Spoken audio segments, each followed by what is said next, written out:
My name is Aaron Stauffer, and I'm a designer at Architecton, which is an architecture firm in Tempe, Arizona. We are at For the People in the Union at the Biltmore Shops. And so these are the 4 pieces that I currently have for sale that are out of the Lost and the Found series. The Lost collection is mid-century buildings in Phoenix that most of them are iconic or landmarks, but they've been torn down. And the Found collection is mid-century buildings that have now been repurposed into other functions. So they're still standing, but they may not be recognizable from their original design style. The first pieces that I did were for friends' homes, and so they were more following the category of like a home catalog of where it was the rendering of the house, but then also an accurate floor plan.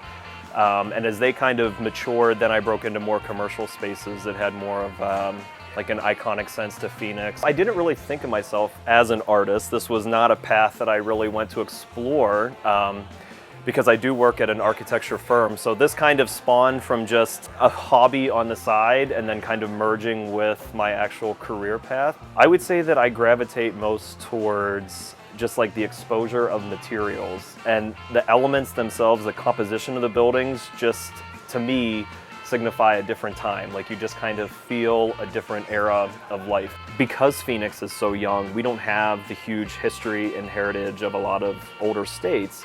During the 50s was really a lot of the big rise of Phoenix, so to preserve these buildings as best as we can, I think that is a rich part of our history that should be valued as we move forward. Instead of just bulldozing and building new, there's something to be said for keeping a lot of what we actually do have as history in Phoenix.